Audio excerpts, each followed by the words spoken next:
മലപ്പുറത്തേക്ക് പോവുകയാണ്. മലപ്പുറത്ത് നിന്ന് സാജിദ് അജ്മൽ വിവരങ്ങൾ നൽകാൻ ചേരുന്നുണ്ട്. സാജിദ്, മലപ്പുറത്തേക്ക് നിന്നാൽ അവിടെ കഴിഞ്ഞ ദിവസങ്ങളിലൊക്കെ ഈ മരം കടപുഴകി വീഴുന്ന അവസ്ഥയൊക്കെ ഉണ്ടായിരുന്നു. ഇപ്പോൾ ഇന്ന് എന്തൊക്കെ കെടുതികൾ സംഭവിച്ചിട്ടുണ്ട്? ഇപ്പോഴും ജില്ലയിൽ ശക്തമായിട്ടുള്ള മഴയുണ്ടോ?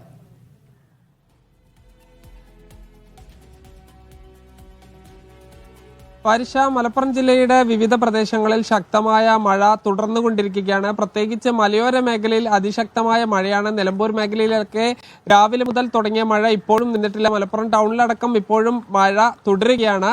ഇന്ന് രാവിലെ നിലമ്പൂരിൽ ആന ഈ വെള്ളത്തിൽ പെടുകയും പുഴയിൽ ഒഴുക്കിൽപ്പെടുകയും പിന്നീട് അത് നീന്തിക്കയറുന്നൊരു സാഹചര്യം ഉണ്ടായിരുന്നു. നിലമ്പൂർ ചുങ്കത്തറ ടൗണിൽ വലിയ തോതിൽ വെള്ളക്കെട്ട് രൂപപ്പെടുകയും ചെയ്തിട്ടുണ്ട്.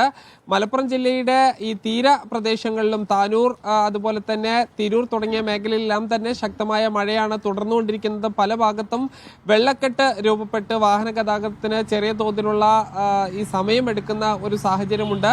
ഇതുകൂടാതെ മറ്റ് ജില്ലകളിലും മലബാറിലെ കോഴിക്കോട് മുത്തപ്പൻ പുഴയിൽ വലിയ മലവെള്ളപ്പാച്ചിൽ ഉണ്ടാവുന്ന ഒരു സാഹചര്യം ഉണ്ട്.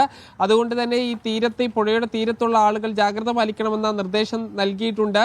ഈ ഡാമുകൾ പ്രത്യേകിച്ച് പാലക്കാട്, വയനാട് ജില്ലകളിലൊക്കെ കൂടുതൽ ഡാമുകളുള്ള പ്രദേശങ്ങളിൽ ഈ ജലനിരപ്പ് കൂടുകയാണെങ്കിൽ അതിനനുസരിച്ച് ഈ ഡാമുകൾ കൂടുതൽ തുറക്കേണ്ട ഒരു സാഹചര്യം ഉണ്ടാവും. അങ്ങനെയാണെങ്കിൽ ഈ പുഴയുടെ തീരങ്ങളിൽ താമസിക്കുന്നവർ ജാഗ്രത പുലർത്തേണ്ട ഒരു സാഹചര്യമുണ്ട്. എന്തായാലും ഇന്ന് രാത്രി മഴ തുടരുകയാണെങ്കിൽ അത് നാളെയെല്ലാം പല സ്ഥലത്തും വെള്ളം കയറുന്ന ഒരു സ്ഥിതിയിലേക്ക് പോകും. ഫരിഷ, ശരി, കനത്ത മഴ ഇങ്ങനെ തുടരുകയാണെങ്കിൽ നാളെ കൂടുതൽ സ്ഥലങ്ങളിൽ വെള്ളം കയറുന്ന ഒരു സ്ഥിതിയൊക്കെ ഉണ്ടാകും മലപ്പുറം ജില്ലയിൽ എന്നുള്ളതാണ് സാജിദ് അജ്മൽ നൽകുന്ന വിവരം.